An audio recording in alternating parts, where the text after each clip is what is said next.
What's up, humans? I wanted to do a video about the types of art that I do not respect. And that sounds awful, but I am going to give like serious points as to why I don't particularly respect these types of art, as well as reasons why I do respect them. And as a huge disclaimer at the beginning of the video, I just want to say, like, if you do these types of art and you enjoy them, keep doing them.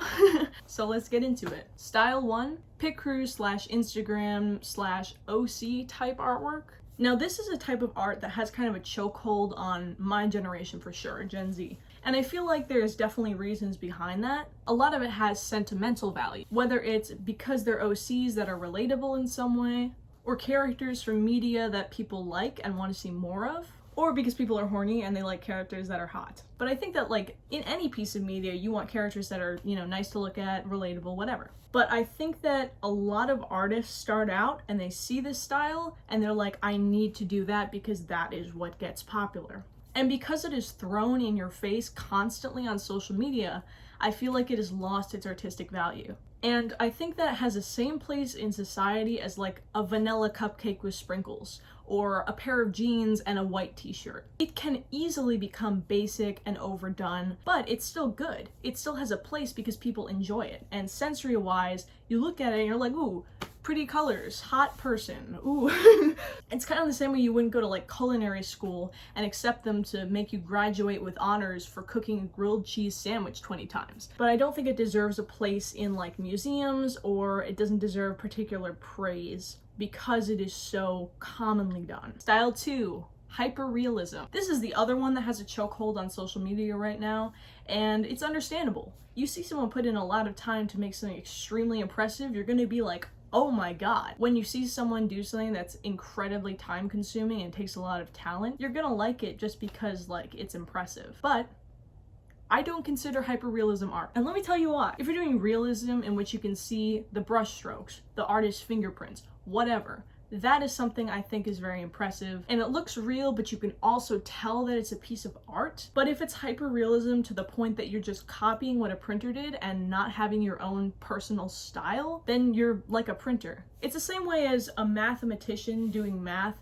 that could be done on a calculator is not something that's considered art. It's something that takes time and effort, but it's not something that takes artistic style. I think it's something that takes artistic skill for sure. Learning how to play like Fur Elise exactly the same as the recording and not putting any style in there and not making it your own at all, I don't respect that either. I respect it, but just not as art. It is not art. Style 3, small businesses that feel entitled. I think you can tell that I made my own jewelry. This is all things I made. And I think that making jewelry is a respectable type of art. It is something that takes time. It is something that takes creativity. Also, a lot of people do it. And that is something you have to realize if you're going into something like an Etsy business. Even if it's not an Etsy, you know what I mean. If you're a small business and you're making pieces of art that everyone does, a strawberry milk crochet cow, a gold and blue clay jewelry set, or resin pyramid, these things are done over and over and over, but each person has their own style and they do have creativity connected to them. If you're a small business, most of the time you have to create content to drive traffic. Also, please don't put sounds that are like, I'm a small business and I want to be, you know, I want to work from home every day and I just want to make jewelry and survive that way. Yeah, we all do, actually. Very few people I know want to work at a desk job. They have dreams of becoming a musician or an artist or a dancer or whatever. And if you want to voice that, fine. But if you're going to act entitled like you deserve to only survive off of art and not off of art and a job like most people, then bring me something creative and new. If you're making something that so many people make versions of and yours doesn't stick out in any particular way, don't act entitled if you're not doing anything like new and novel in terms of art. And even if you are. Also, everyone say hi to Dungelskog. He is my co-creator and he puts in a large amount of effort. He actually edits my videos for me, so everyone say thank you. It's not like I edit them myself. I would never. I think we're in, okay, style 4. Lazy abstract art. Things like Pollock.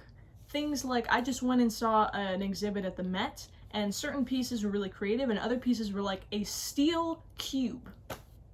That's not art, honey. That's literally a cube. If a concrete cube qualifies as art, then sign up every single like construction crew at a house. Like, what are you doing? My primary style is abstract art. Well, it is now. Like, this is like semi-realism, but hold on, let me grab my painting. Like, this is a style I've been doing lately. It's like a crossover between abstract and realistic. But I'm talking about like the stupid abstract art, the ones that like they take no effort and they make millions upon billions of dollars. If you put like a stripe of paint on a canvas and say it has meaning to me because it represents this feeling and blah blah blah, fantastic. Fantastic. Babies' shit has meaning to their parents. Babies' footprints have meaning to their parent. To anyone else looking at like a baby's footprint in a piece of clay, it's not really gonna mean much. I think that kind of sentimental type of art is definitely more part of that like Instagram OC pic crew type art, but it's also something I see in abstract art as kind of an excuse in this case. A metal cube, a banana taped to a wall, if you're saying it has some sentimental value to you, you are lying to yourself. Lazy abstract art that is used for money purposes only is something I have no respect for. Unfortunately, it is given a place in museums, but I don't think it has any place in any museum because it is an insult to artists. Yeah. And that's about all I have to talk about today. Please leave any feedback or thoughts in the comments. If you like the video, please like and subscribe. And yeah, once again, if you do any of these types of art and you enjoy it, go off. And I'll see you guys when I get another stupid idea. Bye bye.